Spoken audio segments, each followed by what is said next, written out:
Finally, sa lapas na tayo. Kilometer 13. Kilometer 13 from Tandag City.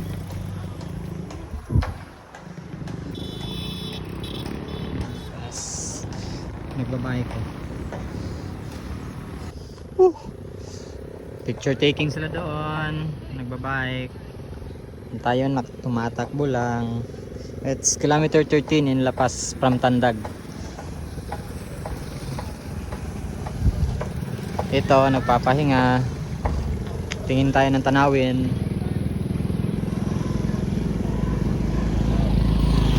Akala ko kasi uulan eh. So, hindi naman pala. So, okay yung takbuhan natin ngayon.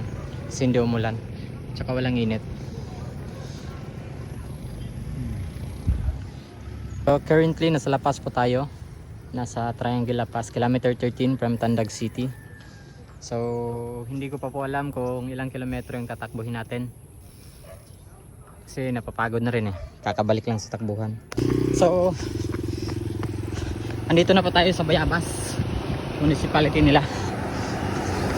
Yan.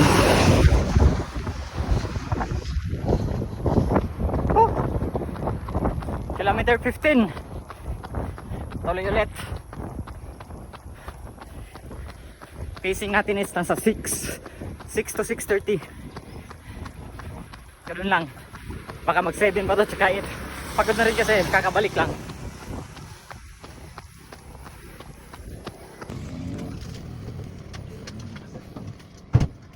Ilan natin? 25.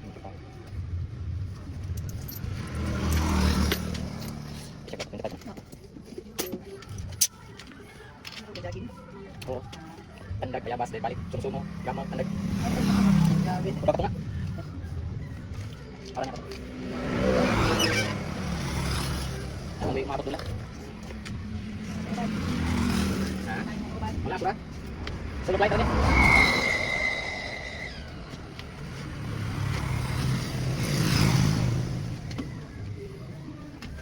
Wala ba yung sura? Sige, baka lang dito.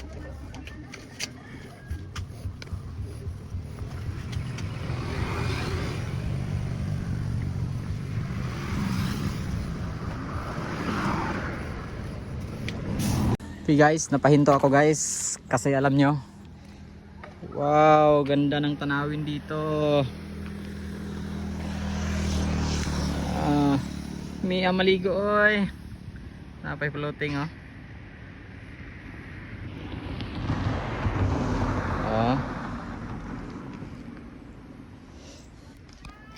May maligo oy.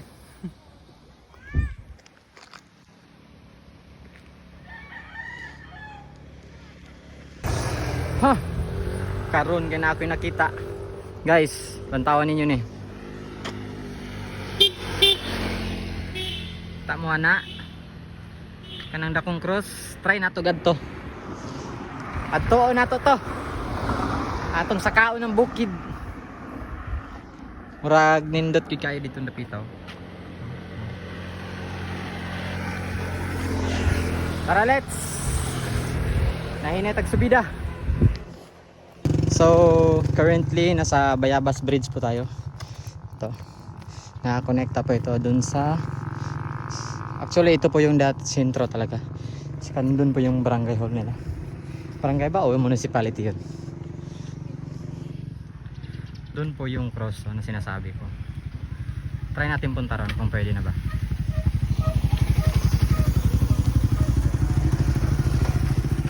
So ito yung madaraan natin papunta doon sa taas.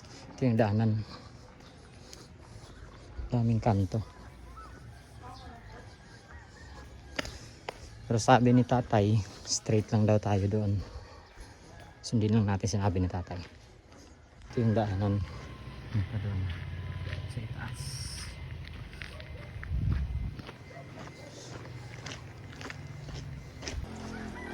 So nagtanong na ako sa isang local doon na pwede na raw.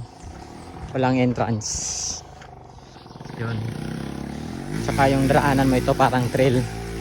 So parang tatakbo tayo nito ng trail, di ba?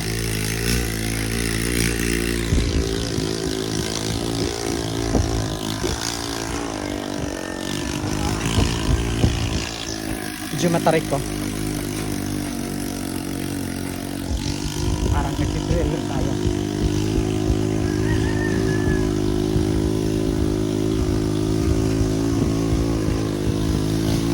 May kasabay pa tayo. Yun yung kasabay natin. So.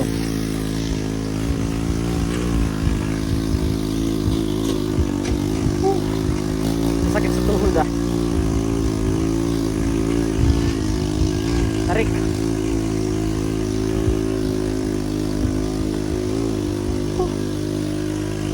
Teka muna. Saan ba daraan dito? Kasi may daanan dito eh. Dito. Saka dito. So saan tayo? Dito ba? Baka pagalitan tayo dito. Try lang natin.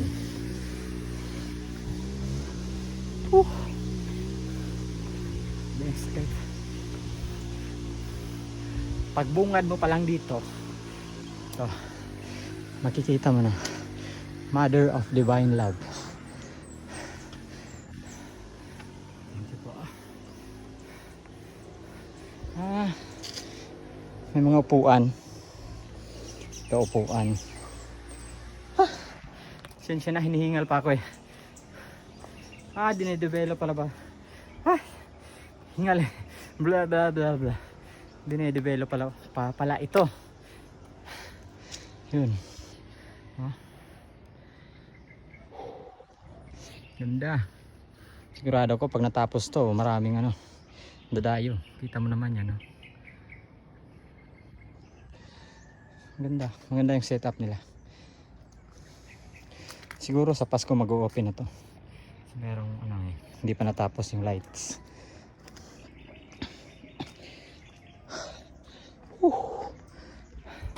Grabe, hingal na hingal ako. Sa layo ba naman tinakbo ko? Ito, yun. Ganda ng tanawin dito. So, sa kinatatayuan ko ngayon, makikita nyo yung view. Ganito. Ito yung makikita nyo. Ang ganda. Mapapawi lahat ng pagod nyo. Kahit galing pa kayo sa takbuhan. Ito. Ito. Dine-develop pa nila. May daanan pala dun. Iwan ko kung saan papunta. Basta sigurado ako. Dun yun. Dun yung papunta. Siguro iwan ko lang yung daan dito. May daanan kasi dito. Tapos doon. Siguro doon talaga yung daanan. Papunta sa yun, sa imahe ni Jesus. Sa ating Panginoon. So try ko pumunta doon. Try ko. Ay, ano pala, may nakasulat pala dito. Ito yung nakasulat in loving and grateful remembrance Prisciliano M. Losada Sr. and Lucia V. Losada, Prisciliano V. Losada Jr. Together in God's eternal care. Sila pala yung napagawa nito. Diba? In loving and grateful remembrance. Ganda. Try natin pumunta doon. Doon sa tuktok. Kung may magalit, edi uwi, di ba? Yun lang naman. So, para rin tayo nagtitrail dito, di ba? Downhill eh. Yan. So, sa entrance, ito yung makikita mo dito, yung tinuro kong daanan. Ito. Ay, Last Supper. Para itong baka simbahan yung nasa nasa dulo, di ba? Simbahan siguro yun. Ito yung itsura eh. Ito, yun yung una. Tapos dito siguro daanan to ng mga materyales na inaakyat doon. Tapos dito talaga yung daanan ng tao na tapos na. Yung pangalawa. Then, medyo matarik din siya eh. Yan. Kailangan natin ingat. Oh, sakit sa paa. Siyempre nag 15 km ka tapos aakyat ka pa dito. Number 3. Ano pala to? Ito pala yung sinasabi bang commandments. Diba?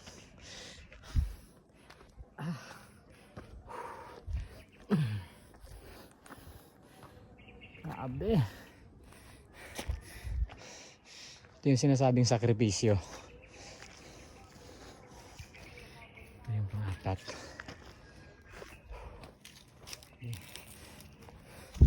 Yun pala yung pinuntahan ko kanina. Yun.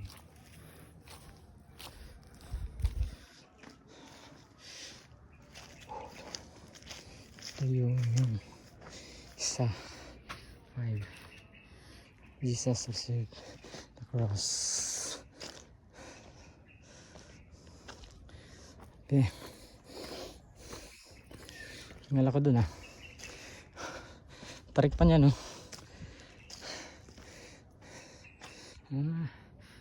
Jesus falls under the cross. Kaya pa ba? Kakayanin syempre. Tarik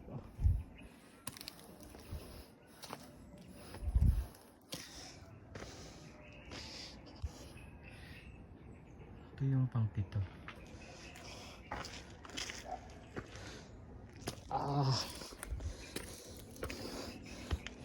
Sabi, gusto niyo yung elevation training, dito kayo mag-training.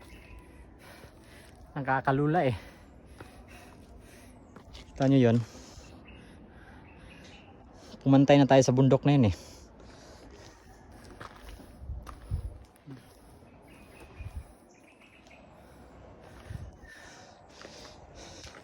Jesus speaks to the woman.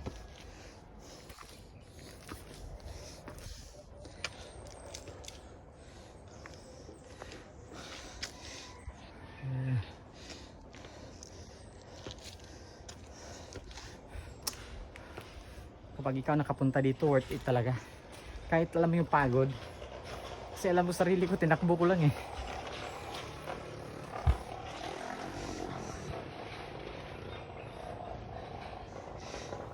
Magkapantay na. I mean, parang mataas pa tayo dun sa sa bundok na yun. Ito na yung pagpako sa kanya. Ginagawa pa to eh. Nandito pa yung mga materyales. Ito. Nilalagyan. Tinataniman. Talagang hingal ka dito kapag umakyat ka. Grabe. Siguro walang trabaho ngayon kasi walang tao, tsaka ito. Yung mga gamit nila nandito lang. Ito na yan. The repentant thief. So, ito yung ginagawa nilang pahingahan. Siguro sa mga, siguro, iwan ko kung kailan to mag-open. Baka November siguro. Ito. Yung wiring nila hindi pa tapos, hanggang dito lang yata. Ginagawa pa talaga. Dinidevelop. Ganda nito So, iniisip ko ano kaya yung nasa likod nito. Di ba? Jesus dies on the cross. Grabe. Ito yan. Pakalayo talaga. Napakatarik.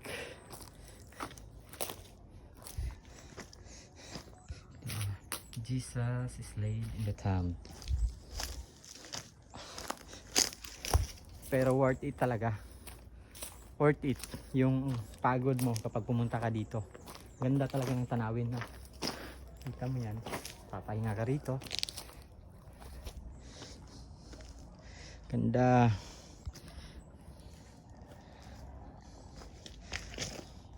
Ito na yung resurrection Oh, Jesus. Tapos iniisip ko ano yung nasa kabila. Bundok kasi rin eh. Tapos ito yung makikita nating tanawin dito. Ganda. Tsaka may ano yan. Hindi ko alam kung bahay yan o simbahan. Hindi ko talaga alam. Sana walang aso. Ito. Andito na tayo sa paanan. So punta tayo dun sa harap para makita natin. Sana walang aso dito. Kasi parang ako lang tao dito eh. Ito. Ito yung makikita mo sa harapan. Rising Christ. Ito. So, yung tanawin dito is talagang napaka ganda. 16 kilometers. Time 1 hour 56 Sabi. minutes 16 seconds. Previous kilometer in 22 minutes 57 seconds. Dito sa itaas, ito yung makikita mo. Grabe yung tanawin dito.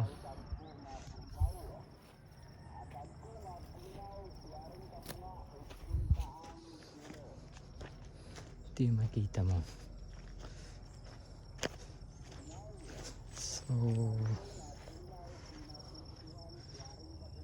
wala palang trabaho kasi yung mga gamit nila dito lang eh. So, ngayon sarado. Tsaka may makikita mo ron may bahay. Ang banda pero parang walang tao. Ito yung mga tao dito.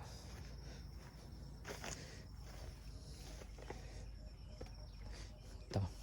Paakyat tayo dito sa hagdanan. Uy. Ito yung makikita natin. So sa paanan itong hagdanan, ito yung makikita natin.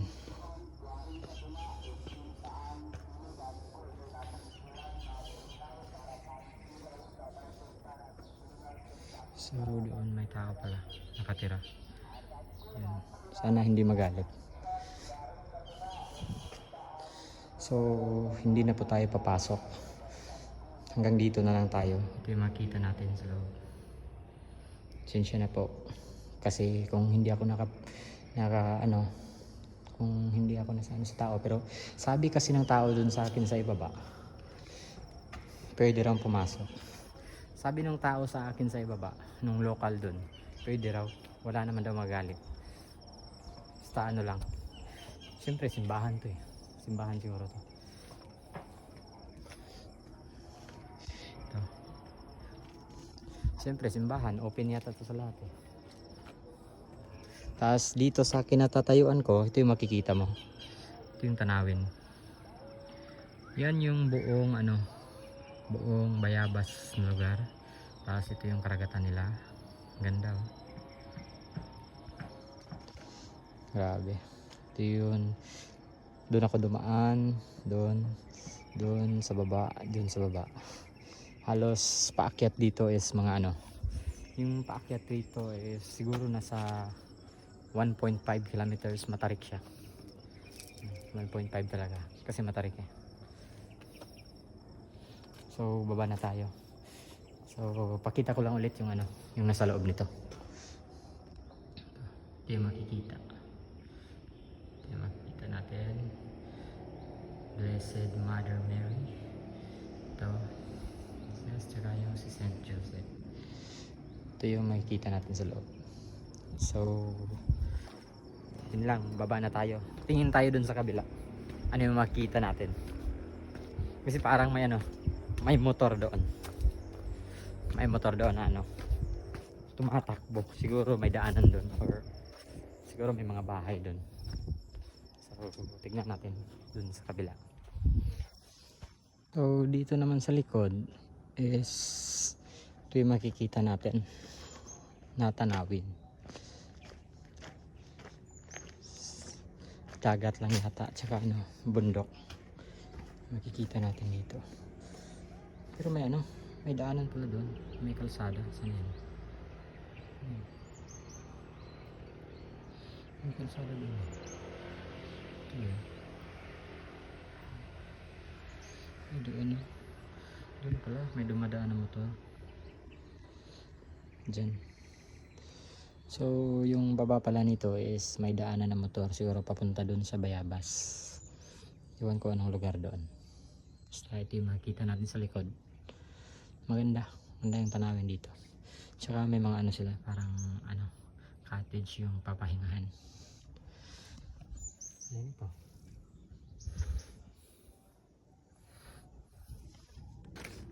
So pauwi na tayo. So update ko na lang kayo kapag ano natapos to. Siguro ito yung gagawin nating training area, parang ganun lang, diba? Sa hindi pa kasi natatapos to, ang ganda kasing gawin ng elevation training dito. Parang magiging training area to, training ground. So kapag natapos to, dito rin tayo mag-ano, hihingi ng tawad sa mga kasalanan na gawa natin. Yung mga training na ano, ini-script natin. Ini-skip natin yung ibang training, di ba? Kasi pagod na. Ay, nako.